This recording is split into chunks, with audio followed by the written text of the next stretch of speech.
Assalamualaikum warahmatullahi wabarakatuh. Waalaikumsalam warahmatullahi wabarakatuh. Bismillahirrahmanirrahim. Alhamdulillahirabbil alamin. Wa bihi nasta'in wa ala umuri dunya waddin. Wassalatu wassalamu ala asyrafil anbiya'i wal mursalin sayyidina wa maulana Muhammadin wa ala alihi wa sahbihi ajmain. Rabbi shrali sadri wa yassirli amri wahlul 'uqdatam min lisani yafqahu qawli amma ba'du. Baik, perkuliahan hari ini kita buka bersama-sama dengan membaca lafaz basmalah. Bismillahirrahmanirrahim. Bismillahirrahmanirrahim. Oke, mahasiswa jurusan Hukum Keluarga Islam kelas B, hari ini kita kembali hadir di MK Bimbingan Penulisan Skripsi yang hari ini merupakan waktu presentasi untuk kelompok 5 yang sekaligus merupakan perkuliahan terakhir. Perlu saya informasikan satu hal penting yang harus kalian ketahui mengenai ujian minggu depan ya, tanggal 12 Juni 2024 minggu depan ya. Yang perlu diperhatikan adalah nanti begini. Kalian harus persiapkan proposal kalian yang sudah direvisi. Jadi kelompok 1, 2, 3, 4 yang kemarin sudah presentasi, tolong hasil catatan saya, masukan saya kemarin, itu tolong diterapkan dan diperbaiki proposal kalian. Misalnya kekurangan di bagian A, B, C, D, dan seterusnya itu diperbaiki. Dan langsung diperbaiki di skripsi atau di proposal kalian. Nah, nanti kalau sudah selesai, itu dibawa pada saat ujian, karena nanti salah satu soalnya, soal UASnya adalah kalian harus mengupload proposal tersebut ke GCR. Harus diupload. Itu ya yang harus diperhatikan. Jadi kalau kalian misalnya ujiannya menggunakan apa itu? Menggunakan HP, ya berarti proposalnya masukkan ke dalam HP karena nanti begitu ujian berlangsung diupload. Kalau kalian pakai laptop, ya berarti masukkan ke dalam laptop. Jadi sesuaikan. Itu yang harus diperhatikan. Kemudian yang kedua adalah saya sampaikan juga bahwa ujian UAS yang akan datang itu ujiannya bersifat online murni. Artinya online murni itu berarti tidak seperti yang sudah-sudah. Baik ketika semester yang lalu, di mana saya mengawasi di dalam kelas, saya hadir di dalam kelas, dan mengawasi pada saat ujian berlangsung. Untuk kali ini tidak. Jadi kalian tinggal kerjakan saja UASnya di tempat kalian masing-masing. Atau kalau kalian ada di kampus, ya kerjakan di kampus, tapi tidak perlu ada pengawasan dari saya. Jadi seperti itu ya. Boleh kalian lakukan di tempat yang kalian suka dan kalian berada di saat itu. Jadi tidak perlu ada kehadiran di kelas. Karena saya tidak hadir di kampus, saya tidak datang ke Serang. Saya hanya mengawasi dari jauh.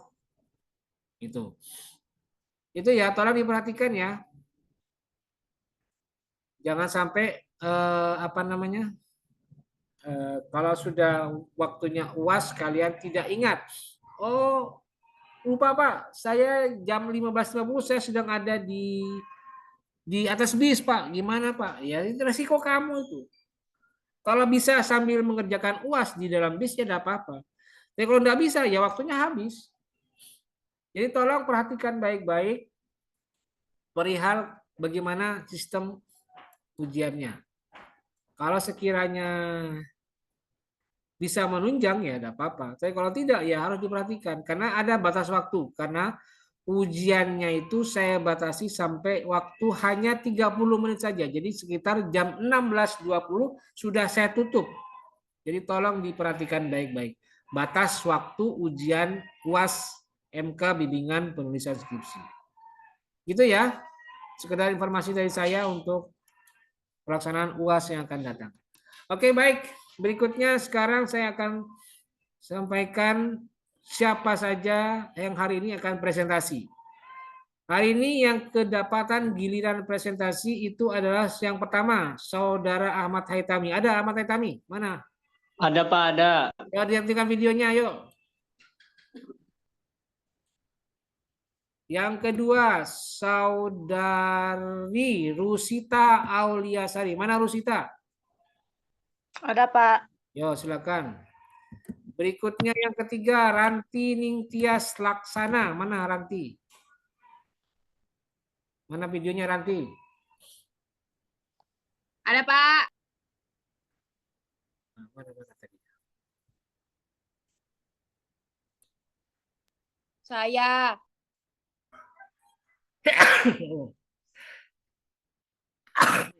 Bentar ya, maaf.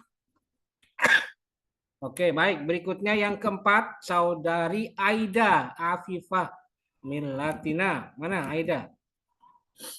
Mana Aida? Ada, Pak. Mana videonya? Videonya aktifkan. Oke, ya. Yang kelima, Syahrul Ramdhani. Syahrul. Mana? Hadir, Pak. Oke, ya. Hadir. Dan yang terakhir Imam Muzaki. Mana Imam? Ada Imam? Halo Imam, mana Imam? Ada. Mana Imam? Saya. Mana? Mana Imam? Coba. Oh Saya iya. Bapak. Oke ya. Kamu suaranya pelan terus kelihatan. Oke, sekarang yang menjadi moderator siapa? Yang kemarin ditunjuk ada siapa? Mana moderatornya yang sudah siap? Dezan, Pak. Mana Kalau Nizan? ada- Mana Nizan Maulana? Rumah diri ya? Biasanya aktif dia. Mana sekarang? Tiba-tiba menghilang. Mengapa tiba-tiba menghilang? Saudara Dezan Maulana. Oke, gantinya siapa dah? Siapa yang bisa mengganti?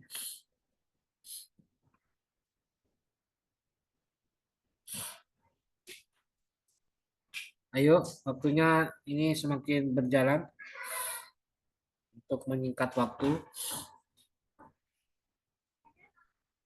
Dan saya berharap ya untuk kelas HKIB kelompok 6, kelompok 5 itu adalah kelompok yang sudah belajar dari kesalahan-kesalahan kelompok sebelumnya. Kelompok 1 punya kesalahan apa, dipelajari kesalahannya. Kelompok 2 juga dipelajari kesalahannya. Kelompok 3 dipelajari kesalahannya. 4 juga sama. Dari situ kelompok 5 ini belajar dari kesalahan kelompok 1 sampai 4 dan usahakan kesalahan itu diterapkan ke proposal kalian sendiri. Jadi saya berharap tidak ada lagi kesalahan yang sama yang terulang di kelompok sebelumnya juga dilakukan oleh kelompok 5. Jadi tidak akan ada lagi ya. Tolong itu diperhatikan baik-baik. Supaya perjalanan perkuliahan kita bisa berlangsung dengan baik dan ada kredit poinnya yang bisa kita ambil. Ada kredit poin. Oke, mana siapa tadi? Desan sudah hadir belum? Desan?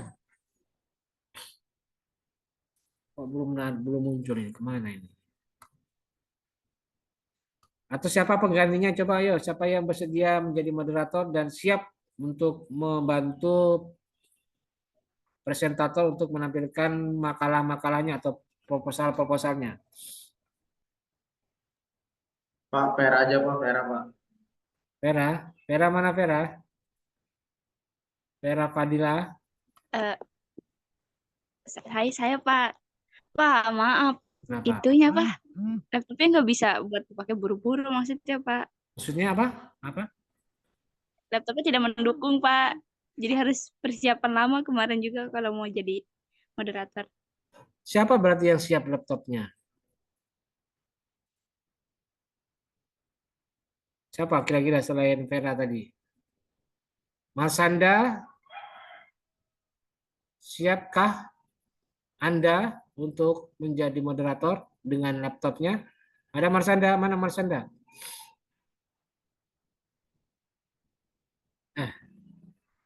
Diam aja orang. Elsa, Elsa, mana Elsa? Coba. Halo, Elsa. Dina Agnia, mana Dina Agnia? Dina.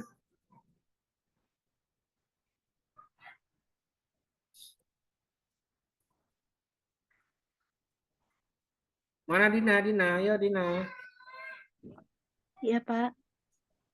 Kamu ada laptop nggak di situ? Maaf Pak, lagi nggak ada di rumah, lagi di rumah saudara. Dan nggak megang laptop. Megang laptop. Enggak Pak. Desain kemana? Coba ada yang tahu nggak? Desain kemana? Coba. Kurang tahu Pak, di chat juga nggak aktif, nggak dibales. Tadi jewer itu si Desain. Coba ini rival ada. Ada yang rival? Rival Hajron Al-Qudsi, rival. Mana rival? Ini rival. Halo rival.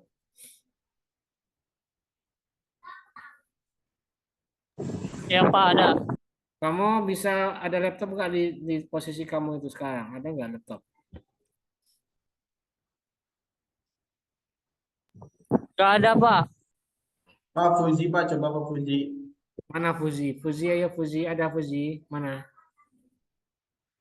Fuzi ayo Fadila, mana Fuzi? Iya ada, Pak. Ada laptop nggak di dekat kamu? Nggak ada, Pak. Soalnya lagi di jalan. Oh, di jalan. Udah, Dedi Irwanto lagi. Mana Dedi Irwanto? Masa saya minta Dedi Irwanto lagi?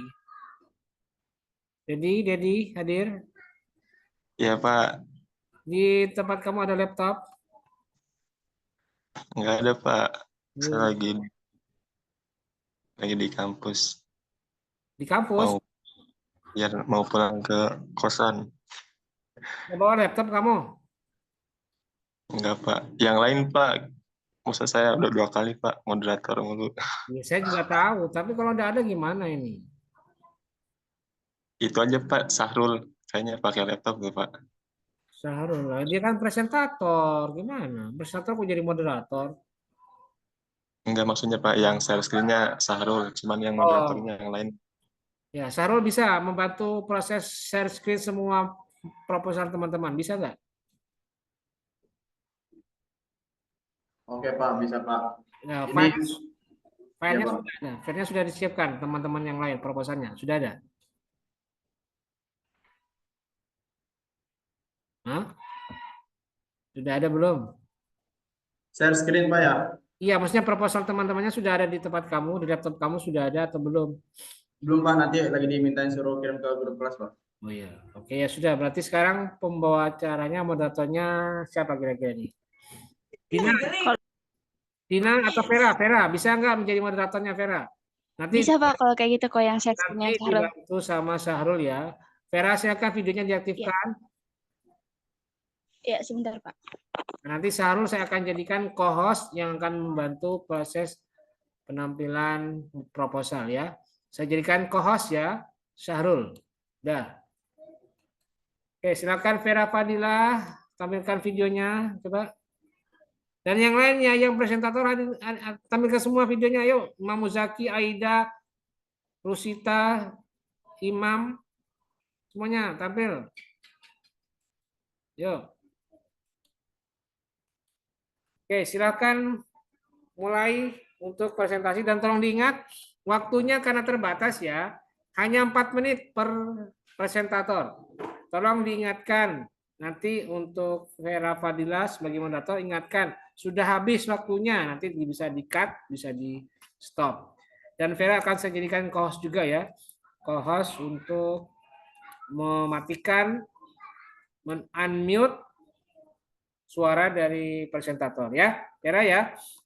Oke, silakan dimulai. Untuk presentasi dimulai dari saya persilakan kepada moderator. Oke, silakan. Baik, terima kasih pada dosen pengampu. Assalamualaikum warahmatullahi wabarakatuh. Suaranya udah ada belum, Tara? Nggak ada. Ada.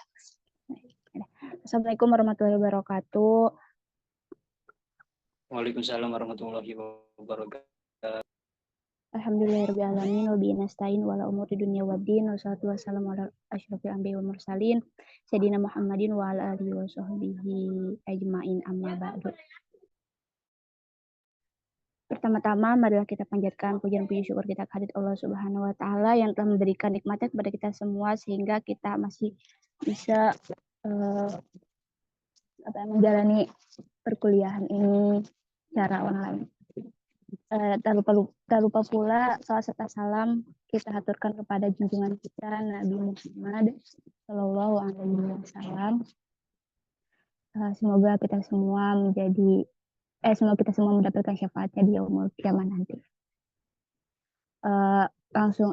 Pertama-tama kepada yang terhormat Bapak dosen pengampu kita mata kuliah bimbingan penulisan skripsi yaitu Bapak Ahmad Hari Sumitah MSI, dan kepada teman-teman yang saya banggakan, pada kesempatan kali ini saya selaku moderator dari kelompok 5 yang akan memimpin jalannya presentasi kali ini.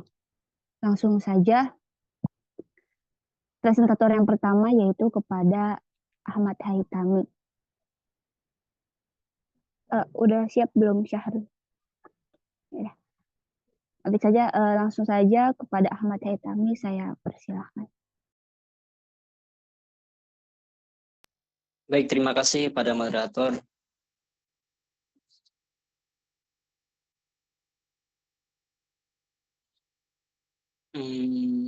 Baik, perkenalkan nama saya Ahmad Haitami dengan nomor NIM 2110065.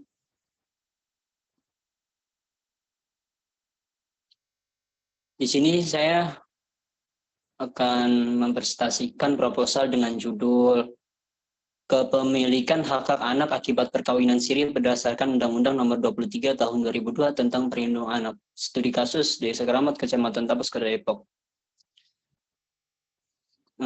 Dari latar belakang proposal ini, bahwasanya hak asasi manusia merupakan karunia Allah Subhanahu wa taala yang bersifat kodrat atau mendasar.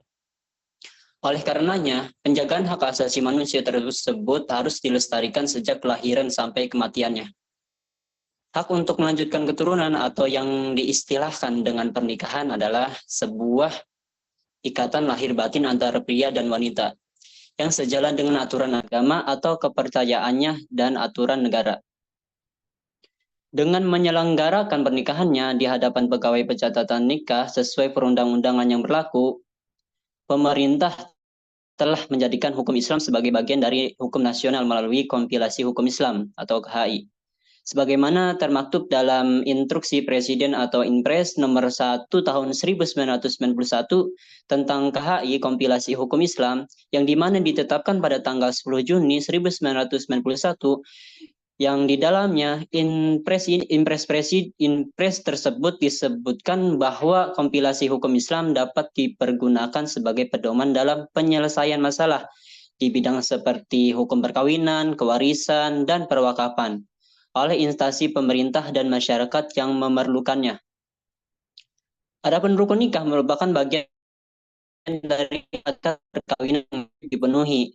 Jika rukun dan syarat nikah sebagaimana yang ditentukan oleh agama Islam telah terpenuhi, maka perkawinannya dinyatakan sah menurut hukum Islam. Sebaliknya, jika tidak terpenuhi, maka pernikahan tidak dapat dilangsungkan. Kompilasi hukum Islam menjelaskan rukun nikah terdiri calon suami, calon istri, wali nikah, 2 orang saksi, dan ijab dan kabul.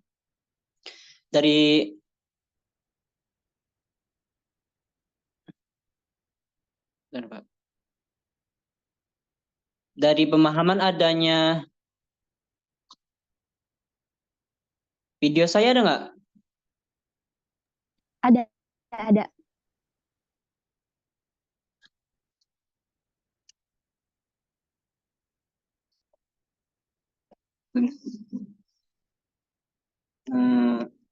Dari pemahaman adanya pencatatan perkawinan hanya bersifat administratif, memang benar. Namun pelaksanaan nikah yang hanya sah menurut hukum agama, namun tidak dicatatkan di Pegawai Pencatatan Nikah atau PPN. Pernikahan yang dicatatkan di PPN adalah untuk memperoleh bukti autentik berupa akta nikah yang di dalamnya menjelaskan telah terjadi pernikahan. Meski bukan faktor yang menentukan keabsahan perkawinan, pencatatan perkawinan tetap harus ditempuh agar negara dapat melindungi dan menjamin hak setiap pasangan dalam membangun keluarga dan melanjutkan keturunan dengan mendapatkan kepastian hukum. Maksud dari perlindungan anak adalah kegiatannya untuk menjamin dan melindungi anak dan hak-haknya agar dapat hidup, tumbuh, berkembang, dan berpartisipasi secara optimal sesuai dengan harkat dan martabat kemanusiaan. Serta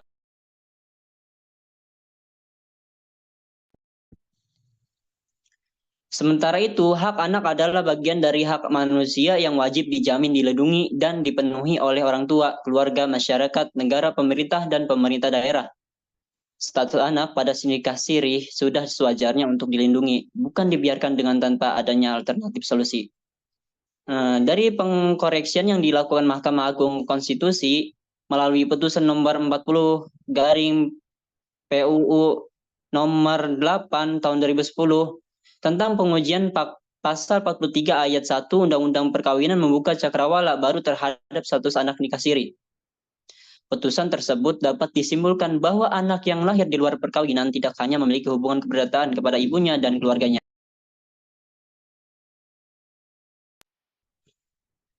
tetapi juga mencapai hubungan kepenuhan keperdataan dengan ayah biologisnya.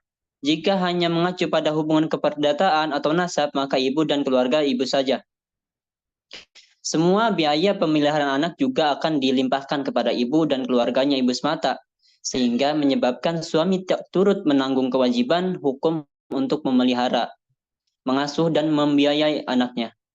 Akibat ibu tidak bisa menuntut hak atas kewajibannya suami untuk memberi nafkah lahir dan batin, serta biaya untuk mengasuh dan memelihara anak. Dari problem lain dari saudara Hitami, ya mohon maaf, waktunya sudah habis. Terima kasih atas pemaparannya. Terima kasih saudari moderator. Untuk teman-teman mohon diingat waktunya itu 4 menit. Jadi teman-teman manfaatkan dengan baik. Baik, presentator selanjutnya yaitu Rusita Auliasari. Ya, kepadanya saya persilakan. Baik, terima kasih kepada moderator. Saya akan mempresentasikan proposal saya yang berjudul Peran Ganda seorang istri dalam suatu rumah tangga menurut perspektif hukum keluarga Islam. Studi kasus Kampung Kelapa Cagak, Desa Teluk Lada, Kecamatan Sobang, Pandeglang, Banten. Peran ganda adalah 2 peran atau lebih yang dijadikan dalam waktu yang bersamaan. Yang dijalankan dalam waktu yang bersamaan. Dalam hal ini, peran yang dimaksud adalah peran seorang perempuan sebagai ibu bagi suaminya, sebagai istri bagi suaminya, ibu bagi anak-anaknya, dan peran sebagai perempuan yang memiliki karir di luar rumah. Peran ganda ini dijalankan bersamaan dengan peran tradisional kaum perempuan sebagai istri dan ibu dalam keluarga, seperti menjadi mitra suami dalam membina rumah tangga, menyediakan kebutuhan rumah tangga, serta mengasuh dan mendidik anak-anak. Perempuan dianggap melakukan peran ganda apabila ia bertanggung jawab terhadap tugas-tugas domestik yang berhubungan dengan rumah tangga seperti memasak, membersihkan rumah, melayani suami, dan merawat anak-anak.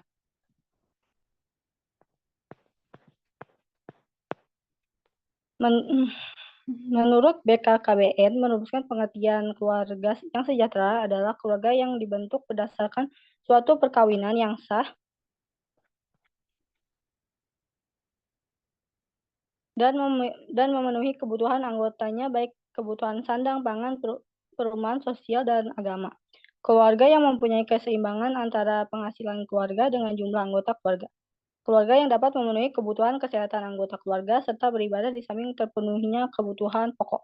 Akan tetapi, kenyataannya masih banyak keluarga yang bisa dikatakan tidak mempunyai keadaan ekonomi yang relatif mapan, khususnya dalam memenuhi sandang, pangan, dan papan, di mana kebutuhan pangan yang meningkat, biaya pendidikan anak yang semakin ekstra, dan kebutuhan tersier lainnya yang harus terpenuhi.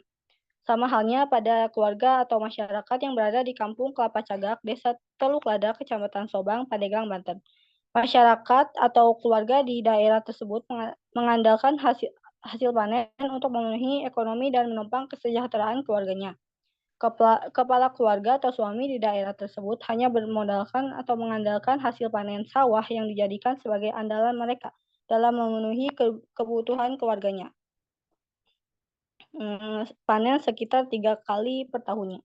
Perempuan atau istri juga turut membantu pekerjaan tersebut dan menjadi buruh tani kepada orang lain mengambil upah untuk dapat memenuhi kebutuhan keluarganya. Selanjutnya, perumusan masalah. Berdasarkan latar belakang penelitian, masalah yang dihadapi kaum wanita, khususnya kaum ibu, adalah di samping melakukan pekerjaan rumah tangga, mereka juga harus membantu suami untuk mencari nafkah dengan bekerja sebagai buruh tani. Dari uraian di atas, maka penulis merumuskan permasalahan dalam penelitian, yaitu bagaimana peran ganda wanita apakah faktor-faktor pengaruh wanita menjadi buruh tani di kampung. Fokus penelitiannya menghindari terlalu luasnya cakupan bahasan, maka peneliti membatasi permasalahan hanya pada bahasan tentang peran ganda wanita sebagai buruh tani dalam meningkatkan pendapatan keluarga di Kampung Kelapa Cagak, Desa Teluk Lada, Kecamatan Sobang, Pandeglang, Banten.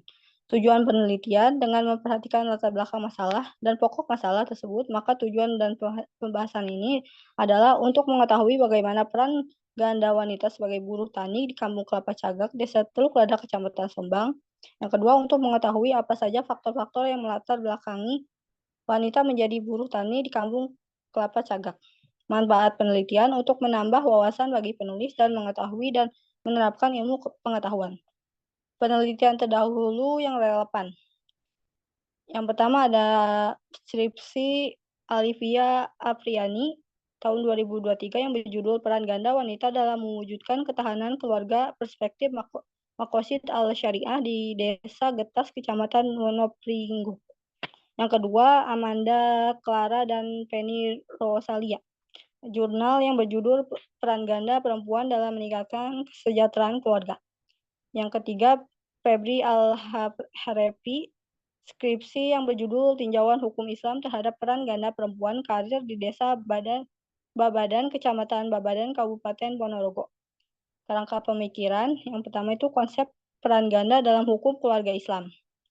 Pengertian peran ganda sebagai tanggung jawab istri dalam memenuhi kebutuhan suami dan anak-anak, serta sebagai ibu dalam mendidik dan merawat anak-anak. Yang kedua, hak dan kewajiban istri dalam hukum keluarga Islam. Hak istri untuk mendapatkan nafkah, perlindungan, dan keadilan dari suami. Yang ketiga, dampak peran ganda terhadap perempuan dalam rumah tangga. Keterbatasan waktu dan tenaga akibat peran ganda dalam konteks pekerjaan di luar rumah dan tugas rumah tangga. Yang keempat, upaya untuk mengatasi peran ganda dalam rumah tangga menurut hukum keluarga Islam. Pemberian pemahaman dan edukasi mengenai hak-hak perempuan dalam hukum keluarga Islam, peningkatan kesadaran suami untuk berbagi tanggung jawab dalam rumah tangga. Saudari Rosita, mohon maaf, waktunya sudah habis. Ya. Terima kasih kepada Saudari Rosita. Ya, langsung saja kita lanjut ke presentator ketiga, yaitu Ranti Tias Laksana. Ya. Kepada Saudari Ranti, saya persilahkan. Baik, terima kasih moderator. Assalamualaikum warahmatullahi wabarakatuh. Saya Ranti Tias Laksana dengan NIM 211 2011-0045 akan mempresentasikan proposal saya yang berjudul Pengaruh Media Sosial Terhadap Pola Pernikahan dan Perceraian dalam Masyarakat Muslim, Perspektif Hukum Islam di Era Digital. Baik, yang pertama masuk ke latar belakang. Pengaruh teknologi dan media sosial terhadap pola pernikahan dan perceraian dalam masyarakat Muslim ini telah menjadi fenomena yang semakin signifikan di era digital. Tetapi perkembangan teknologi informasi dan media sosial juga telah membawa perubahan signifikan dalam pola hubungan sosial dan interaksi manusia. Nah, dalam masyarakat Muslim, pernikahan dan perceraian adalah bagian penting dari kehidupan berkeluarga yang diatur oleh hukum Islam. Nah, dalam beberapa tahun terakhir ini, teknologi dan media sosial telah mempengaruhi cara masyarakat Muslim berkomunikasi, berteman, dan menjalin hubungan romantis. Nah, media sosial seperti Facebook, WhatsApp, dan Instagram ini telah menjadi bagian integral dari kehidupan sehari-hari, termasuk dalam kehidupan pernikahan. Namun, penggunaan teknologi dan media sosial ini dalam pernikahan juga telah menimbulkan beberapa masalah seperti perselingkuhan, rasa cemburu, dan ketidakpercayaan yang dapat berujung pada perceraian. Pengaruh teknologi dan media sosial juga terhadap perceraian di masyarakat Muslim ini telah menjadi perhatian beberapa penelitian sebelumnya. Misalnya, penelitian yang dilakukan oleh Ika Lestari tentang fenomena rujuk talak bain kubro di Desa Medelan, Kecamatan Lenteng, Kabupaten Sumeneb, menunjukkan bahwa teknologi dan sosial media telah mempengaruhi tingkat perceraian di kalangan masyarakat Muslim. Nah, penelitian ini bertujuan untuk mengidentifikasi bagaimana pengaruh teknologi dan media sosial ini terhadap pola pernikahan dan perceraian dalam masyarakat Muslim, serta bagaimana hukum keluarga Islam meninjau fenomena ini. Nah, penelitian ini juga akan mengeksplorasi bagaimana penggunaan teknologi dan media sosial dalam pernikahan dapat mempengaruhi kestabilan pernikahan dan bagaimana hukum Islam dapat membantu dalam mengatasi masalah-masalah yang timbul dari penggunaan teknologi dan media sosial dalam pernikahan. Media sosial dalam pernikahan juga dapat mempengaruhi pola pernikahan dan perceraian dalam beberapa cara.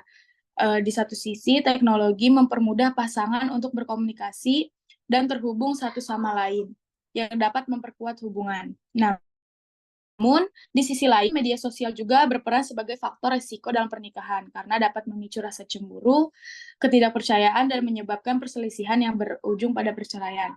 Dalam beberapa penelitian sebelumnya telah diketahui bahwa penggunaan teknologi dan media sosial dalam pernikahan ini dapat meningkatkan risiko perceraian. Misalnya, penelitian yang juga dilakukan oleh Hilman Hadikusuma menunjukkan bahwa penggunaan internet dapat mempengaruhi perceraian di Desa Rimba Beringin, Kecamatan Tapung Hulu, Kabupaten Kampar. Penelitian lainnya juga menunjukkan bahwa 80% di Amerika Serikat melaporkan lonjakan jumlah kasus yang menggunakan media sosial sebagai bukti perselingkuhan. Nah, dalam beberapa tahun terakhir, masyarakat Muslim juga telah mengalami perubahan signifikan dalam pola pernikahan dan perceraian. Nah, dengan demikian, penelitian ini diharapkan dapat memberikan kontribusi pada pengetahuan dan wawasan tentang pengaruh teknologi dan media sosial terhadap pola pernikahan dan perceraian dalam masyarakat Muslim, serta bagaimana hukum Islam dapat membantu dalam mengatasi masalah-masalah yang timbul dari media sosial dalam pernikahan.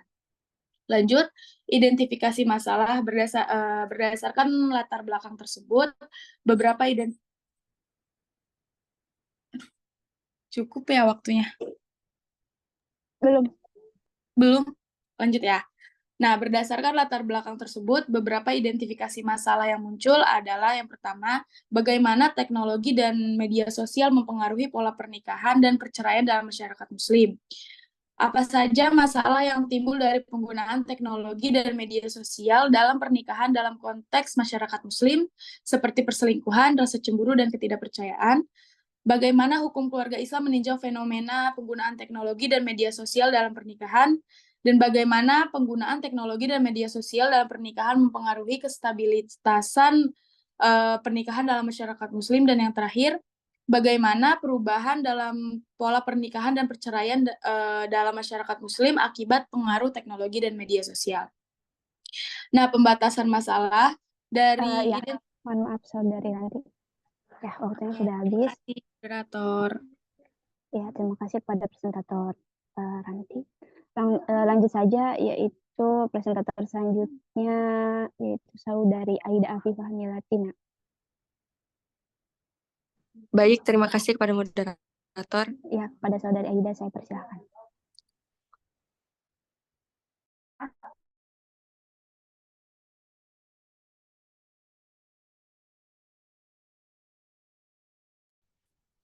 Videonya Aida kemana videonya Aida? Coba, nggak ada tadi tuh saya lihat.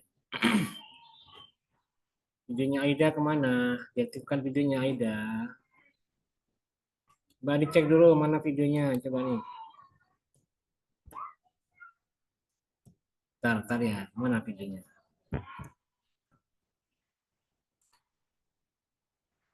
Aida Afifah Milatin. Videonya aktifkan video. Aida, ayo. Aida. Ntar. Tunggu dulu. Ntar, tunggu dulu. Saya mau cek dulu videonya biar aktif. Ayo. Videonya aktifkan Aida.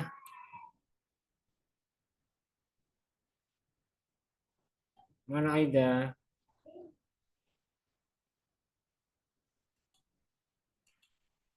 Mana Aida itu videonya? Bapak, saya lewat Sepia, soalnya HP-nya tiba-tiba mati. Sepia.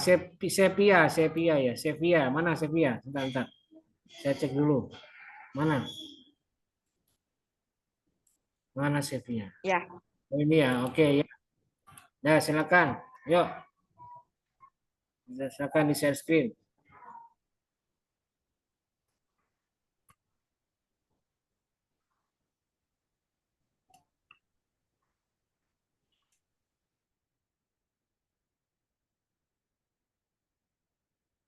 Sama aja anjir, HP lu juga nge-lag. Bentar, Pak.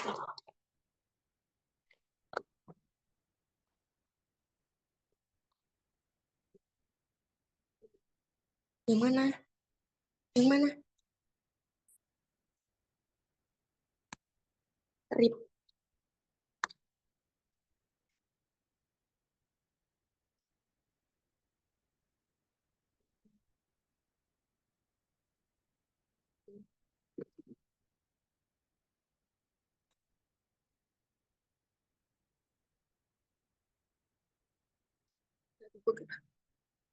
Vera, ada suaranya nggak?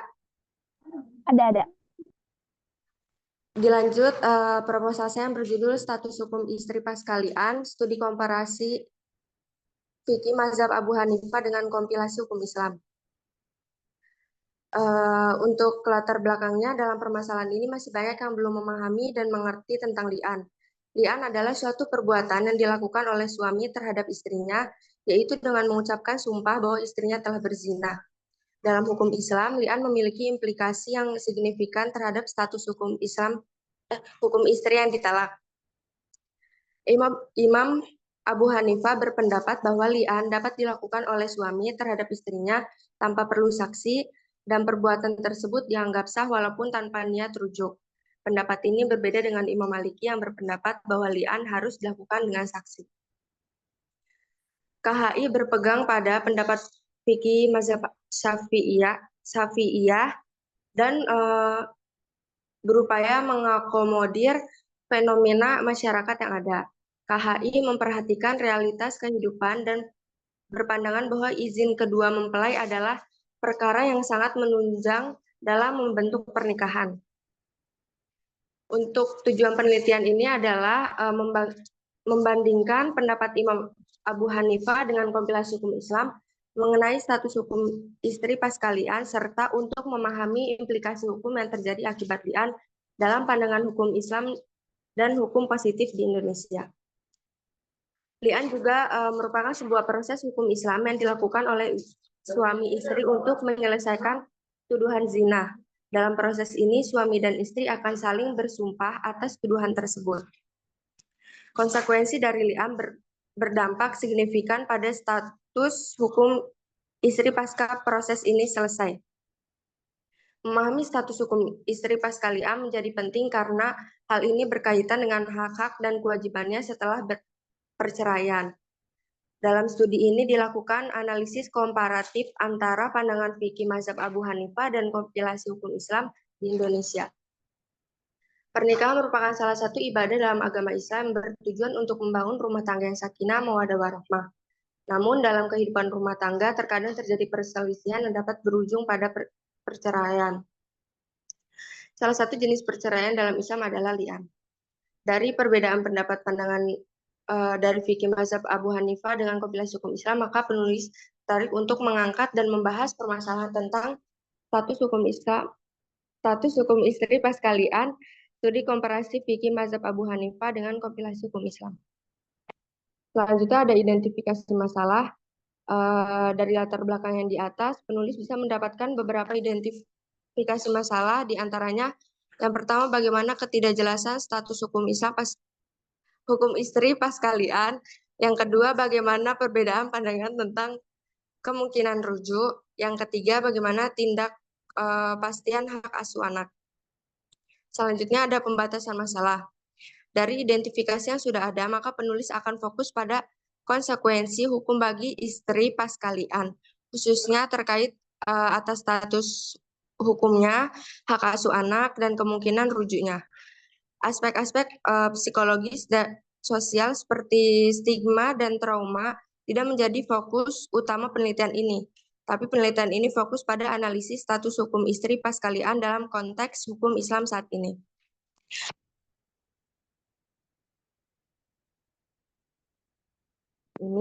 Kemudian penelitian ini hanya menganalisis penerapan hukum Islam di Indonesia dengan mempertimbangkan konteks budaya dan sosial masyarakat Indonesia.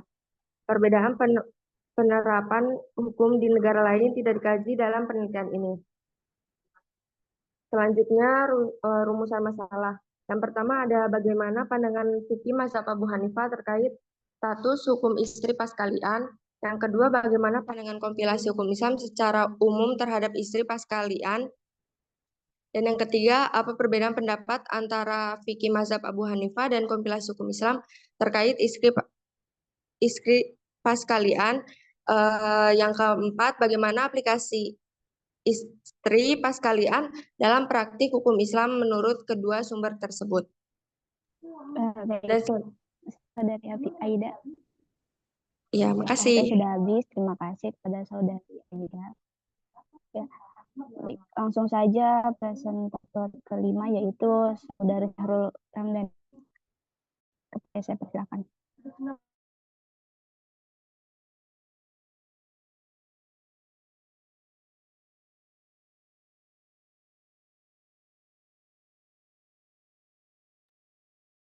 Ya, Assalamualaikum warahmatullahi wabarakatuh. Terima kasih kepada moderator yang telah memperkenalkan kepada saya untuk mempresentasikan sempro saya, yaitu tentang penelitian tentang metode penentuan arah kiblat masjid perspektif ilmu falak di Desa Keramat Laban, Kecamatan Padarincang, Kabupaten Serang.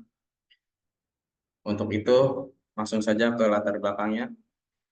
Dapat kita jumpai di berbagai tempat ibadah umat Islam sering terjadi permasalahan dalam arah kiblat sholat. Hal ini bisa kita temukan bangunan masjid, tetapi saf sholatnya agak condong miring ke samping kanan atau ke samping kiri, atau fenomena ini juga dapat ditemukan pada imam sholat yang menghadap ke kiblat menyerong, tetapi saf jamaahnya hanya lurus. Dari permasalahan itu, maka hal inilah yang seharusnya dapat kita teliti dan kita kaji mengapa hal ini terjadi. Terlepas daripada itu, di Desa Keramat Laban terdapat bangunan yang tingkat keakurasiannya tidak sesuai dengan kaidah penghitungan dari ilmu falak, karena kemungkinan hal tersebut pada saat pembangunan kurangnya pengetahuan terhadap pengukuran arah kiblat yang sesuai dengan aturan penghitungan ilmu falak tersebut. Hal ini yang sejalan dengan perintah Allah SWT yang menyuruh kepada umat muslim di muka bumi untuk menghadapkan pandangan arah kepada Baitullah Ka'bah sesuai dengan perintah Al-Quran surat Al-Baqarah ayat 142, yaitu yang berbunyi, orang-orang yang kurang akal di antara manusia akan berkata, apakah yang menjanjikan mereka kaum muslim dari kiblat yang mendahului mereka berkiblat ke arahnya. Katakanlah Nabi Muhammad, milik Allah lah timur dan barat. Dia memberi petunjuk kepada siapa yang dia kehendaki ke jalan yang lurus berdasarkan kesiapannya untuk menerima petunjuk. Quran surat Al-Baqarah ayat 142. Lanjut daripada fenomena tersebut, ilmu falak adalah salah satu cabang ilmu yang mengkaji tentang benda-benda langit, terkhusus matahari, bulan, dan bintang sebagai pusat pengkajiannya. Jika ditinjau dari segi histori, ilmu falak sudah dipergunakan sejak zaman Nabi Idris alaihissalam, akan tetapi banyak pendapat-pendapat lain mengenai penemuan pertama ilmu falak. Menurut Kiai Haji Zubair Umar Al-Jailani menyatakan penemuannya adalah Nabi Idris dengan adanya makalah yang ada di dalam kitab Al-Khulasah Al-Wafiyah Syekh Yasin Al-Qadani yang menyatakan Nabi Adam alaihissalam adalah manusia pertama yang diturunkan oleh Allah SWT ke muka bumi dan dibekali dengan berbagai ilmu pengetahuan. Perkembangan ilmu falak banyak mengalami perubahan yang sangat signifikan. Perubahan itu terlihat pada masa bangsa Babilonia. Pada masa itu ilmu falak dikenal dengan sebutan ilmu nujum atau ramalan. Ilmu nujum ini digunakan bangsa Babilonia sebagai penunjuk arah, menentukan awal bulan, menentukan hari, dan dapat memprediksi waktu terjadinya pergantian musim dengan hanya melihat benda-benda langit. Perkembangan selanjutnya, astronomi berkembang ke bangsa Arab dan digunakan untuk kepentingan ibadah umat Islam. Hal ini memberikan istilah lain dalam astronomi yang kemudian dalam khazanah ilmu pengetahuan Islam disebut dengan ilmu falak. Peran penting ilmu falak dalam peribadatan umat Islam adalah dalam menentukan arah kiblat, penentuan awal bulan Hijriah, dan penentuan awal waktu sholat. Namun yang paling berpengaruh dalam peribadahan umat Islam adalah menentukan arah kiblat, karena menghadap kiblat adalah suatu keharusan bagi umat Islam dalam melaksanakan sholat maupun ibadah lainnya. Dalam hal ini menghadap kiblat adalah menghadapkan wajah atau badan ke Makkah, yaitu kiblat Baitullah. Menurut Abdul Aziz Dahlan mendefinisikan kiblat sebagai bangunan Ka'bah atau arah yang dituju kaum muslim dalam melaksanakan sebagian ibadah. Sedangkan Harun Nasution mengartikan kiblat sebagai arah untuk menghadap pada waktu sholat. Dalam surah Al-Baqarah kata fawalli wajhaka syatral masjidil haram diulang sebanyak 2 kali, yaitu pada ayat 144 dan 150. Ini menandakan bahwa menghadap kiblat merupakan hal yang sangat krusial dalam melaksanakan sholat maupun ibadah lainnya. Dalam lingkup masyarakat, mereka mengartikan surah Al-Baqarah ayat 144 adalah bagi mereka yang melihat langsung Ka'bah dan mereka menganggap bahwa bagi mereka yang jauh atau tidak melihat secara langsung, maka cukup menghadapkan wajahnya ke arah barat. Maka untuk menjawab permasalahan ini, Allah SWT menurunkan Quran surah Al-Baqarah ayat 150 yang terjemahannya itu, dan dari manapun engkau Muhammad keluar, maka hadapkanlah wajahmu ke arah Masjidil Haram, dan di mana saja kamu berada, maka hadapkanlah wajahmu ke arah itu, agar tidak ada alasan bagi manusia untuk menentangmu kecuali orang-orang yang zalim di antara mereka. Janganlah kamu takut kepada mereka, tetapi takutlah kepadaku agar aku sempurnakan nikmatmu kepadamu dan agar kamu mendapat petunjuk. Ayat tersebut menjelaskan bahwa menghadap kiblat Saudara pada Syahrul, Makkah. ya, mohon maaf waktunya sudah habis. Oke, terima kasih. Baik, selanjutnya presentator terakhir, tapi untuk diingatkan kembali kepada presentator terakhir ini, mohon menyampaikan materi pokoknya saja gitu ya, langsung ke poinnya agar penyampaian proposal ini bisa maksimal. Baik, langsung saja kepada presentator terakhir yaitu Imam Muzaki, kepada yang saya persilahkan.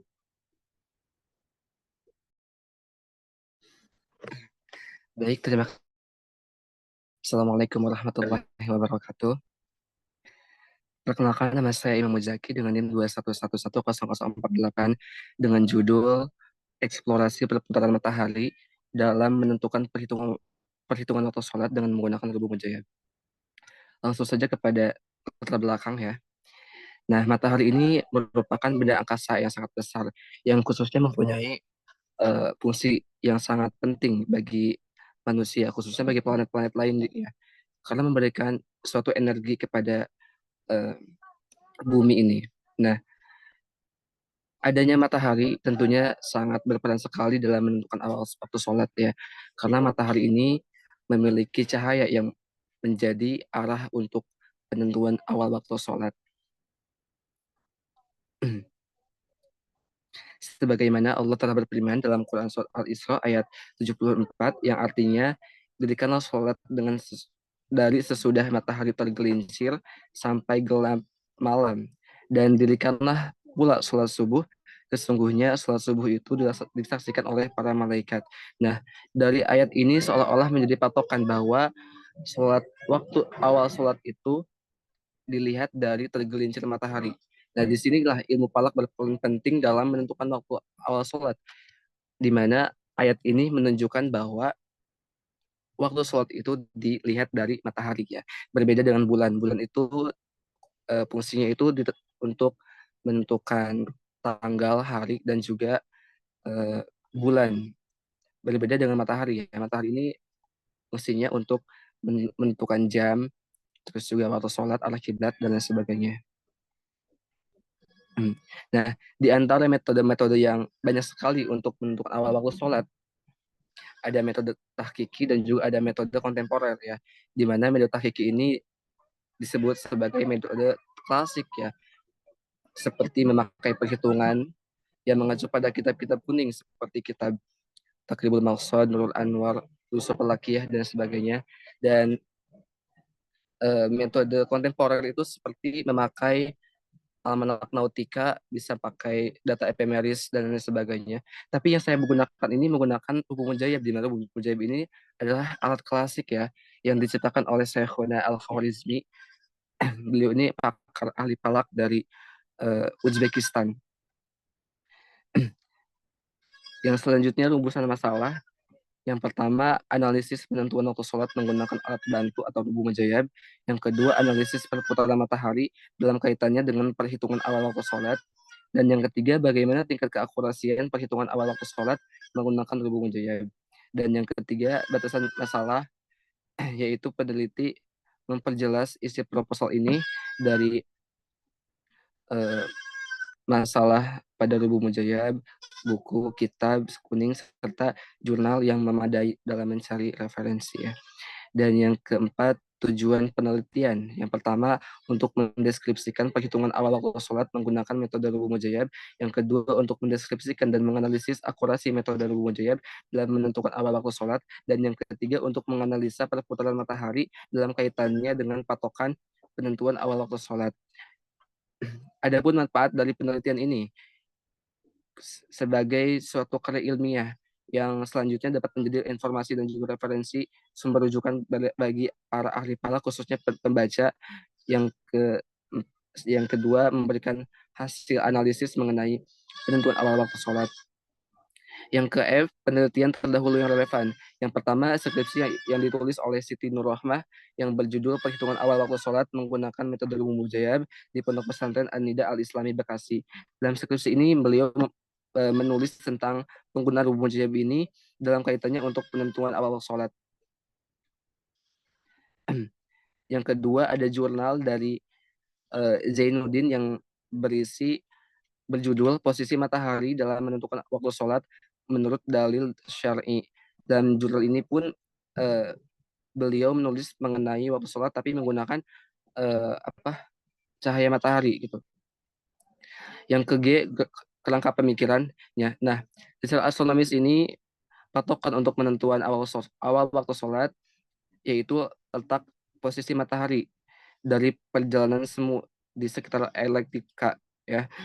Contohnya seperti awal waktu zuhur itu matahari itu berada di titik 0 derajat atau tepat di garis edar langit. Begitu pula waktu asar itu terdapat dalam 51 derajat. Dan waktu maghrib itu berada di minus 01 derajat dan juga di atas ufuk ada di 91 derajat. Ya, Yang ada apa? Ya, Oh, terima iya. kasih. Yes. Terima kasih, waktu sudah habis. Dikarenakan presentator sudah menyampaikan seluruh proposal skripsinya, maka sesi selanjutnya yaitu adalah sesi diskusi atau tanya jawab kepada para audiens atau teman-teman yang ingin bertanya, dipersilahkan.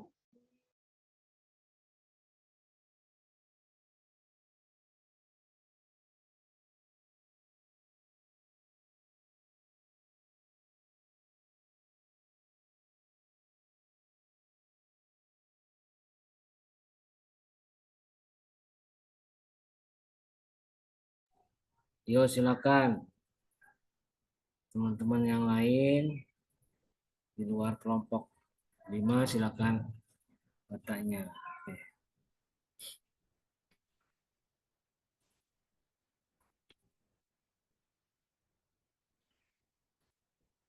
Ini desain baru muncul ini.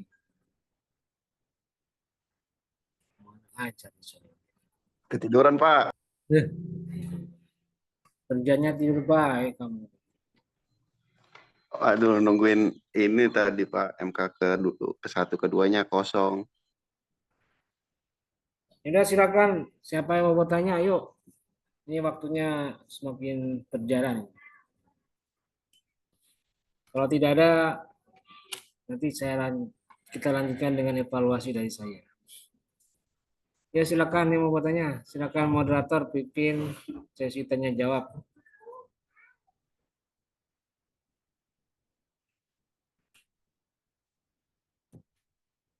Tidak ada. Vera, tidak ada yang mau bertanya nih. Vera Faudilah. Ada yang bertanya, Vera? Belum ada, Pak. Ini. Ya udah. Kalau tidak, silakan kita lanjutkan dengan evaluasi dari saya. Untuk semua presentasi. Lupa, maaf, itu Bapak tadi ke... Aktifkan videonya, ayo silakan. Syahrul, Imam Muzaki, Rusita, Haitami, Ranti, Aida. Yuk, aktifkan lagi videonya. Mana tadi?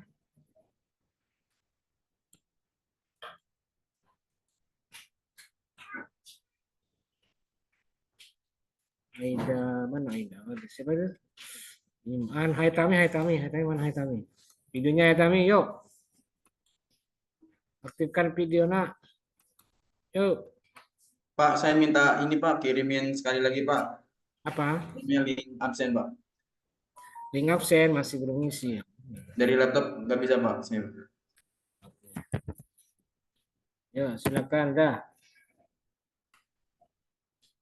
Ayo, Haitami ini mana videonya? Haitami, Menjami. Haitami.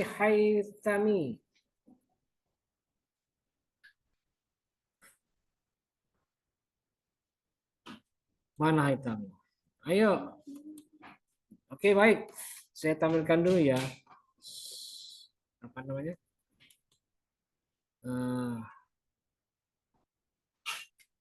Saya share screen. Oke, perhatikan.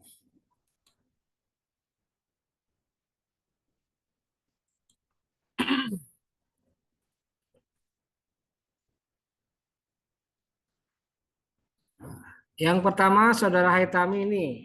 Mana Haitami? Mana Haitami? Videonya Haitami. Yuk.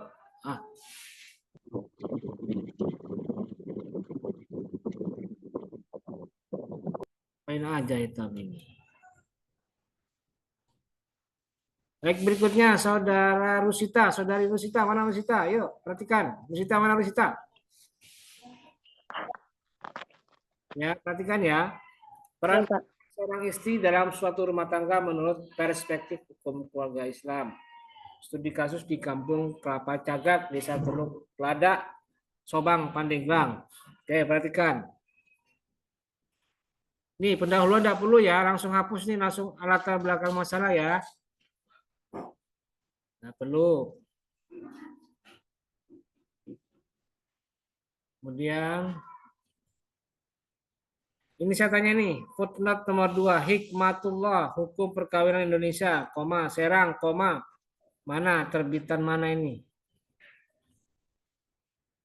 Penerbitnya mana ini, Rusita? Tapi di bukunya nggak ada penerbitnya. Harus ada ini. Kalau misalnya tidak ada, berarti gantinya gimana? Ada itu di pedoman. Kalau tidak ada penerbitnya gimana? Berarti ganti tulisan TP. TP titik tanpa penerbit. TP. Berarti gini tulisannya, Serang titik 2 TP. Singkatan dari tanpa penerbit, koma 2024 begitu. Ya. Jelas ya? Rosita, jangan dimatikan videonya. Jelas? Jelas, jelas Pak. Kalau misalnya Serangnya enggak ada, misalnya kotanya enggak ada, T ganti TK. TK kecil semua, TK titik 2 penerbitnya, koma tahun terbit. Kalau misalnya tahunnya enggak ada, berarti gantinya apa? TTH tanpa tahun. Gitu ya. Ya Pak. Kemudian nomor 1 ini, footnote nomor 1, Widianti A 2005 hukum perkawinan gender penerbit Kompas. Pasal begini cara penulisannya. Betul apa salah? Tulisnya. Salah. Hah? Salah. Salah. Harusnya gimana coba?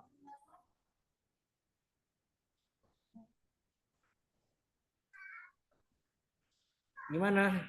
Yang benar gimana?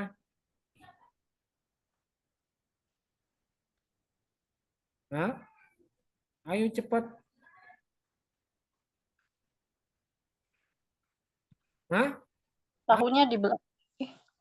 Pakai link. Apa? Pakai link. Nah, saya nanya, kamu ini buku-buku apa jurnal apa dari internet? Buku, Pak. Nah, iya. Buku Kompas. Kalau buku berarti gimana cara penulisannya? Ya. Coba, saya ingin tahu cara kamu menulis gimana kalau untuk buku. Cara menulisnya Widanti, hukum berkeadilan gender. Terus, koma. Terus. Nggak ada tahun itunya. Hah? Nggak ada. Nggak, iya benar gimana coba? Dieja. Coba, Widanti, koma, hukum berkeadilan gender, koma, begitu loh. Terus apa lagi? TT. Hah? TT apa kok TT? TP. Hah? TH. TH apa TH itu? Tanpa tadi. Saya nanya bukunya ada nggak? Ada nggak bukunya? Nggak ada sih Pak. Hah? Nggak ada. Kok udah ada? Kamu dapat dari mana ini? Dari internet. Internet? Apanya internet? Kan bedakan antara buku, referensinya buku, catatan kakinya buku, dan internet. Bedakan. Oh, iya. Kalau kamu punya bukunya, ada pedomannya. Kalau kamu tidak punya buku, cuma ada di internet, ada pedomannya. Begitu, Rusita. Jangan sembarangan begini. Nggak jelas ini kamu tahunya ditaruh di depan. Terus halamannya nggak ada. Kota penerbitnya nggak ada. Kalau memang internet, ya internet yang dipakai aturannya. Begitu, ya. Iya, Pak.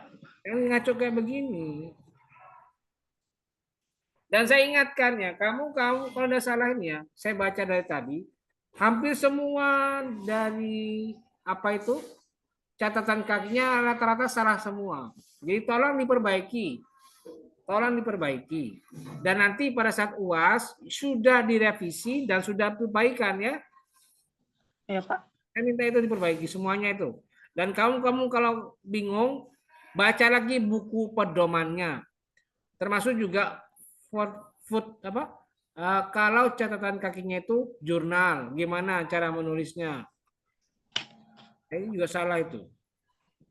Kalau misalnya buku terjemahan gimana Pak? Ada pedomannya. Bedakan. Wabah Zuhairi, kamu ngutipnya Jakarta Gema Insani Press. Berarti ini buku terjemahan. Ada caranya kalau itu buku terjemahan, bukan kitab aslinya. Ada caranya. Lihat buku pedoman.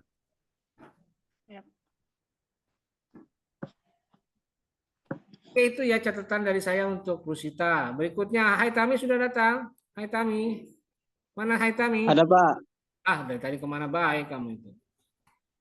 Nih saya tanya nih. Ini kok beda antara judul dan subjudulnya? Fontnya kok beda ukurannya? Kok beda? Itu Pak, ada yang 14, ada yang 16. Hah? Lupa Pak. Apa? Itu tadi pas pengeditan terakhir Pak. Jadi itu ada yang nomor konnya, ada yang nomor 14, ada yang nomor Tidak. 18 Pak 16 itu Pak. Harus sama antara judul dan subjudul, sama karena itu juga bagian dari judul loh. Ingat, judul harus Iya Pak. subjudul. Makanya di ukuran fontnya juga sama. Termasuk juga fontnya harus sama. Berikutnya, lihat ke bawah lagi. Nih, kamu bagaimana ini? Ini berapa spasinya ini? Berapa spasinya ini semua proposal kamu? Berapa? 1,5 Pak. Nah, gimana yang sudah saya ingatkan kemarin-kemarin? Masih diulang terus. Kalau proposal ikuti standarnya skripsi. Skripsi itu berapa spasinya? Berapa? Ayo berapa? Cepat nih, berjalan waktunya dulu, waktunya mepet. 2 Pak. 2, ya ikuti 2 ini. Jangan diulang-ulang terus, sama dari kelompok 1 sampai sekarang masih sama kesalahannya. Ini juga jurnal. Harusnya apa? Jurnal kalau nama jurnalnya dimiringkan. Jurnal Hukum Keluarga Islam atau Al-Ahwal nih. Jurnal Al-Ahwal. Gimana taruh di depan ini? Harusnya jurnal Al-Ahwal, Jurnal Hukum Keluarga Islam. Dimiringkan ya. Terus halamannya mana halaman? Halaman 157. H.157. Sama juga ini mazahib, jurnal mazahib. Mazahibnya dimiringkan, bukan dihuruf besarkan. Sama juga ini semuanya ini. Apa ini? Ini apa ini? Oh, pasal ya. Pasal belum saya temukan pedomannya. Ya tidak apa-apa. Kemudian nih penelitian terdahulu yang relevan harusnya apa? Harusnya ada fontnya, ada footnote-nya, ada catatan kaki. Kamu udah ada ini. Setiap kamu mengutip penelitian terdahulu yang relevan, kamu harus merujuk ke dalam referensinya apa. Apakah internet? Kalau internet berarti pedomannya harus catatan kaki yang bersumber dari internet. Kalau buku ya buku, begitu. Kalau skripsi ya skripsi. Ya. Iya, Pak. Oke, berikutnya. Kerangka pemikiran. Kamu bicara judulnya tentang perlindungan anak, maka kamu pada saat membuat teori atau mengutip teori, itu kamu harus bicara tentang perlindungan anak. Apa itu anak? Bagaimana perlindungannya dalam hukum di Indonesia? Dan kamu juga judulnya apa tadi? Berkaitan dengan apa? Ini Pak, kepemilikan hak-hak anak akibat perceraian menurut Undang-Undang nomor 1 tahun 2002, Pak. Dan ada lagi selain itu undang-undang? Masih banyak, Pak. Enggak, ini loh. Kalau menurut perlindungan anak ya, Pak. Nih, perhatikan. Dari judul kamu bicaranya kepemilikan hak anak. Maka kamu teorinya jelaskan tentang hak anak. Hukukul aulad. Kan di dalam pandangan mazhab ada pandangan ulama mengenai hak-hak anak, ya kan? Nah, kamu jelaskan Ya, Pak. teorinya apa saja. Ulama mazhab A, B, C, D jelaskan pandangan mengenai hak anak. Kemudian yang kedua, nikah sirri atau nikah tanpa keterlibatan negara untuk mencatatkan. Nah, kamu pakai pandangan ulama atau ahli hukum Islam di Indonesia mengenai perkawinan siri. Itu. Kemudian yang ketiga, tentang perlindungan anak. Undang-Undang nomor 23 tahun 2002. Cari pandangan ulama atau ahli-ahli hukum yang menjelaskan tentang perlindungan anak. Itu teorinya kamu pakai, masukkan ke kerangka pemikiran. Jadi yang namanya kerangka pemikiran itu harus bicara tentang teori-teori yang berkaitan dengan judul, ya. Jadi ya, Pak. tentang Undang-Undang nomor 23 tahun 2002. pengertian anak apa, dan segala macam. Dan usahakan ada pandangan para ahlinya, kerangka pemikirannya. Sebab kerangka pemikiran ini adalah isi dari apa yang mau kamu kaji di dalam skripsi. Gitu.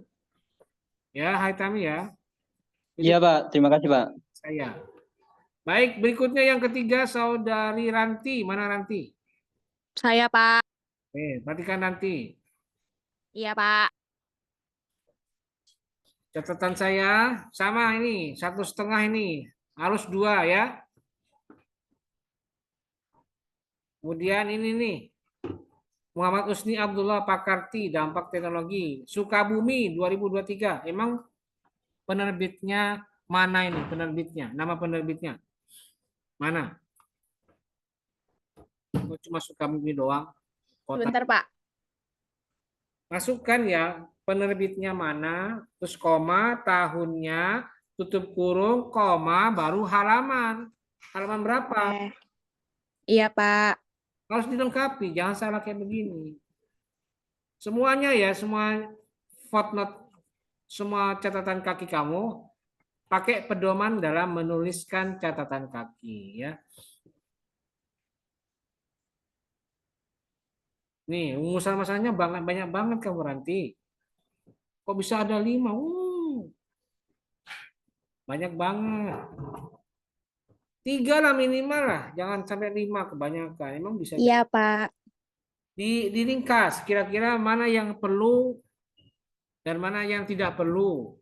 Atau digabungkan, jika sekiranya cukup jadi 1, ya jadikan 1.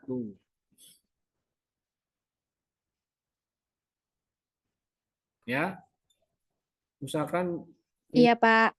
maksimal 3 lah, enggak usah 4, enggak usah 5. 3 maksimal. Terus, penelitian terdahulu yang relevan nih. Ada berapa yang kamu kutip? 1, Syifa Ardirisha 1. Kedua, siapa lagi? Ada enggak? Ada, Pak. Ada 2. Ada Syifa sama Dava. Dava ya, Dava. Nah, kamu tidak menjelaskan dari mana ini. Kamu sumbernya apa? Apakah skripsi atau jurnal?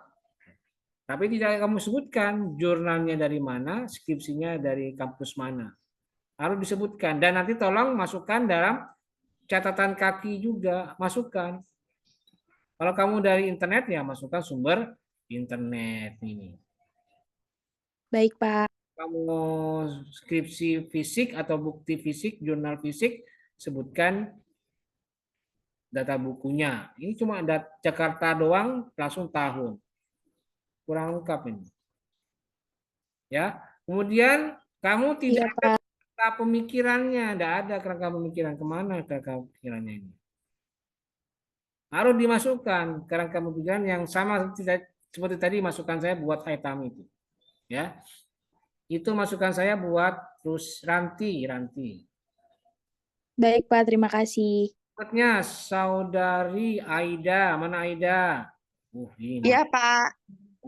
Tambah liar saya nih baca punya proposal kamu. Liar nak. Pusing saya. Nah gini aja dah, tolong kamu kalau menulis proposal pakai pedoman Aida.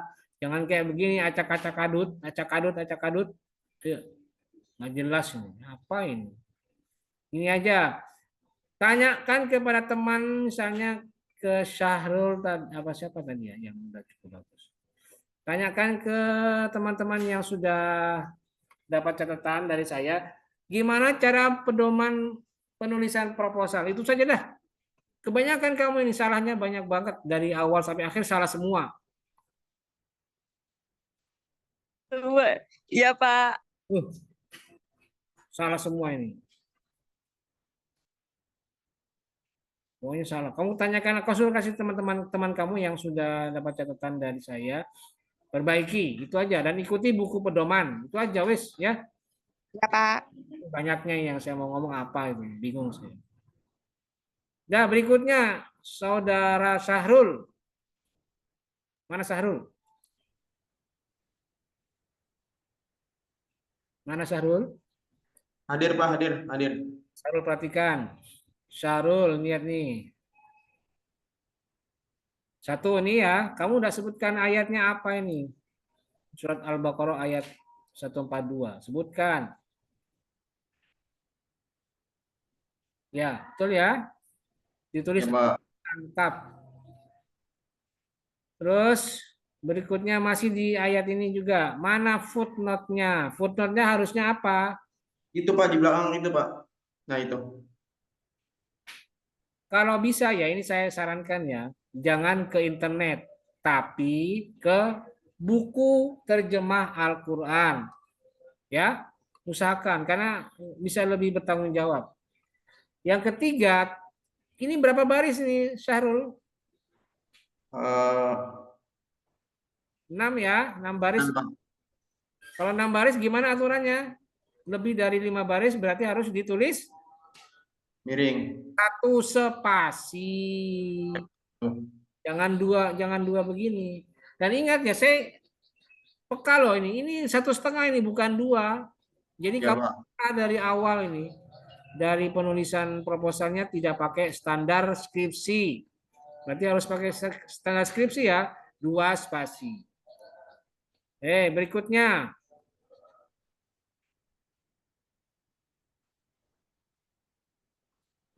Apa tadi ya?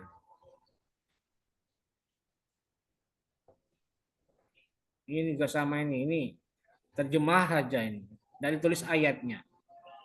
Sarwa baik. Ini kamu di sini di footnote 5 kok nulisannya Al-Quran terjemahan nih. Berarti harusnya kamu tulis juga itu yang footnote nomor 1 tadi. Ini sudah ada kok di sini. Kok yang tadi kok Quran Kemenak.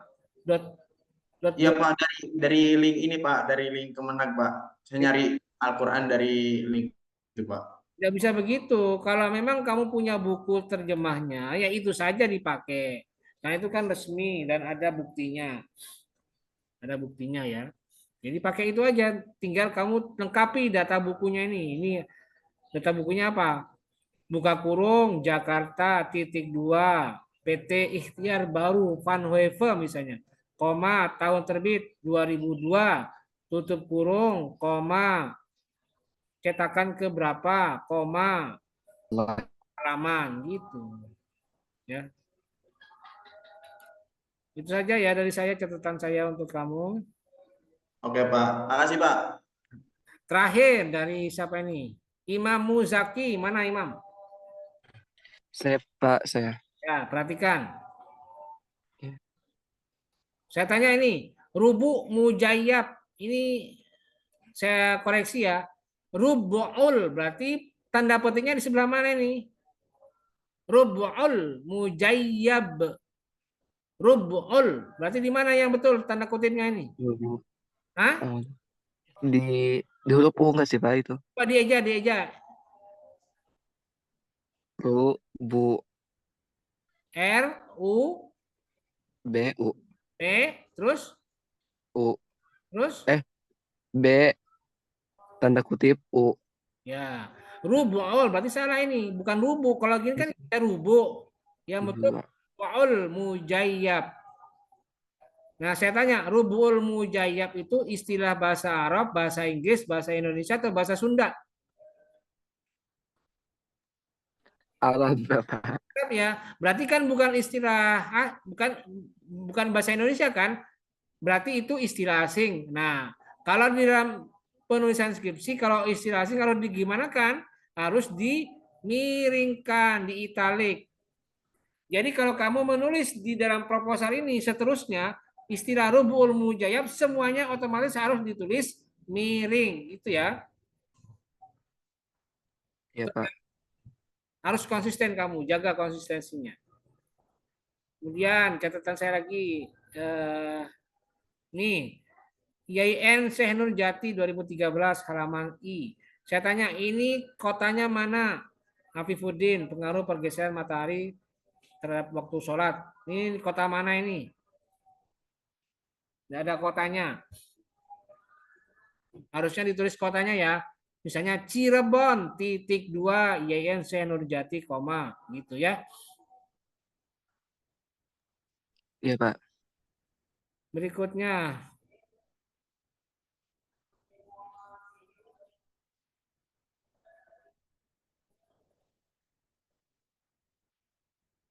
Penelitian terdahulu yang relevan. Ini skripsi Nur Rahmah. Kamu ngambil dari mana ini? Kampus mana? Ditulis ya, di atas ditulis nih. UIN Syarif Hidayatullah. Ditulis di atas dulu. Skripsi Siti Nur Rahmah di Fakultas Syariah UIN Syarif Hidayatullah Jakarta. Berjudul, nah, lalu di bawahnya ada footnote, baru ditulis juga UIN Syarif Hidayatullah Jakarta. Gitu ya. Dan harus konsisten. Sama juga untuk semua kutipan jurnal maupun skripsi yang lain. Kerangka pemikiran, kamu harus menjelaskan konsep Rubul Mujayyab itu apa dan bagaimana implementasinya dalam melakukan perhitungan posisi matahari, gitu ya. Ini sudah cukup. Rubul Mujayyabnya bagaimana? Tulis. Konsep matahari, maksudnya konsep matahari itu apa? Menjelaskan teori tentang matahari itu bagaimana, jelaskan. Ya, sudah cukup nih. Jadi itu ya catatan saya untuk proposal kamu dan semua yang lain ya. Tolong diperhatikan catatan saya, nanti catatan saya ini kalian terapkan untuk direvisi. Revisinya diperhatikan baik-baik. Dan nanti setelah direvisi, pada saat UAS yang akan datang tanggal 12 Juni, nanti siapkan untuk di-upload proposal kalian masing-masing. Dan semuanya ya, bukan cuma kelompok 5, kelompok 1 sampai 4 juga sama, direvisi. Dan kemudian nanti pada tanggal 12, pada saat ujian online MK Bimbingan Skripsi, bisa di-upload. Kalau kalian menggunakan HP, masukkan proposalnya ke dalam HP. Kalau kalian menggunakan laptop, masukkan ke dalam laptop. Karena pada saat nanti ujian berlangsung, ada tugas untuk mengupload proposal yang sudah direvisi. Gitu ya. Paham Syahrul? Paham Ranti, Rusita, Haitami, Imam? Siap, paham, Pak. Paham, Pak. Paham, Pak. Itu catatan buat kalian dan juga buat yang lain ya. Tolong disiapkan baik-baik semua proposal kalian agar nanti pada saat hari UAS semua sudah bisa disiapkan. Jadi jangan sampai kalian misalnya UAS-nya, ujiannya pakai HP. Tapi data proposalnya di laptop. Jadi bingung. Agak kelabakan. Sebab waktu ujian itu hanya 30 menit. Ingat ya, ujiannya hanya 30 menit. Jadi waktunya terbatas. Jadi kalau ada dua versi, satu ujiannya pakai HP, satunya lagi datanya ada di laptop, itu akan menyulitkan kalian. Jadi tolong persiapkan dari sekarang ujiannya mau pakai HP apa laptop. Karena bisa bersamaan dengan data dokumen proposalnya. Gitu ya. Baik, saya kira itu hari ini presentasi untuk kelompok 5. Sekaligus juga menandai berakhirnya perkuliahan kita di MK Bimbingan Penulisan Skripsi yang sudah berlangsung sejak semester awal atau di awal semester sampai hari ini sudah selesai. Dan saya mengucapkan terima kasih atas seluruh perhatiannya.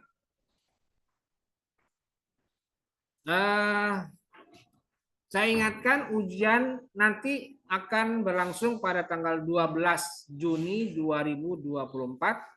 Nanti pengumumannya akan muncul pada jam 7 malam nanti ya, akan keluar pengumumannya. Dan saya minta kalian perhatikan, cermati pengumuman saya untuk pengumumannya dan juga berhubungan dengan teknis pelaksananya.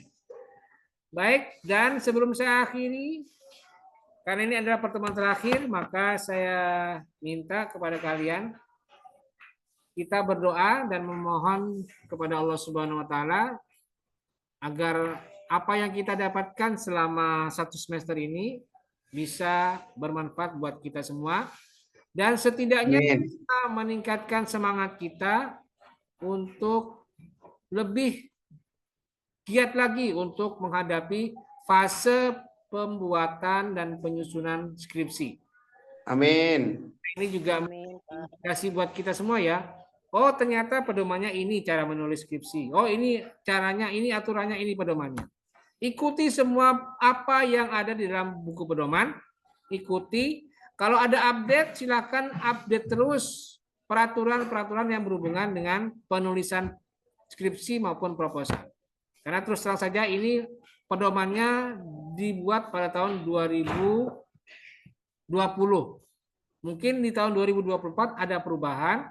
Nah, tolong kalian update dan cari informasi ke fakultas atau ke jurusan mengenai apakah ada perubahan Pak, Bu, mengenai tata cara pembuatan proposal maupun pembuatan skripsi. Dan itu semoga bisa meningkatkan semangat kalian, meningkatkan ghiroh kalian, meningkatkan himmah kalian untuk bisa menyelesaikan skripsi, dan pada akhirnya kalian akan lulus sesuai dengan waktu yang tersedia. Jadi tahun depan semester 7 kalian sudah buat proposal, sudah buat skripsi, akhir semester 7 atau awal semester 8 kalian sudah bisa munaqashah dan selesai lulus dengan hasil yang memuaskan. Amin. Amin ya Allah. Amin. Mari kita baca surat Fatihah dulu sebanyak 1 kali dengan harapan semoga ilmu yang kita dapatkan pada semester ini di mata kuliah ini bisa menjadi ilmu yang dan semoga apa yang kita cita-citakan, apa yang kita harapkan dari perguruan ini bisa terkabulkan dan diijabah oleh Allah Subhanahu wa taala. Amin. Paling kencang, Pak. Sebanyak 1 kali. Ala hadiniya wa ala kulli insyaallah. Al-Fatihah. Bismillahirrahmanirrahim. Alhamdulillahirabbil alamin.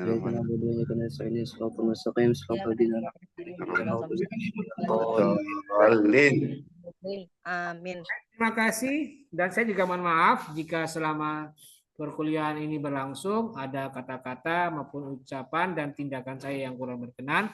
Mohon dimaafkan yang sebesar-besarnya.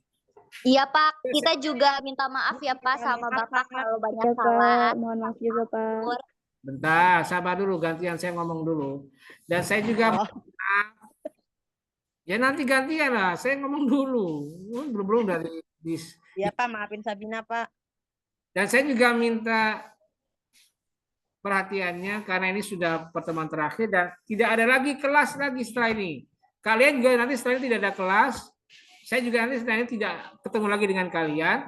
Saya berharap kalian bisa cepat selesai proses studinya, proses pembuatan skripsinya, dan nanti kita akan ketemu lagi di lain waktu di era yang cukup membahagiakan buat kalian. Ya mungkin nanti 5 tahun lagi kalian sudah jadi orang hebat, sudah jadi orang besar, sudah jadi orang yang punya baik. Amin. Apalagi di era itu. Semoga kita bisa ketemu lagi dan berada di masa yang penuh dengan kebahagiaan dan kedamaian. Amin. Terima kasih dan mari kita akhiri perkuliahan kita selama 1 semester ini dengan bersama-sama membaca lafaz hamdalah. Alhamdulillah. Itu di belakangnya meteor Pak ya. Wal muwafiq ila aqwamit thoriq. Wassalamualaikum warahmatullahi wabarakatuh. Mohon maaf ya Bapak, mohon maaf lahir dan batin. Doain Terima kasih Bapak.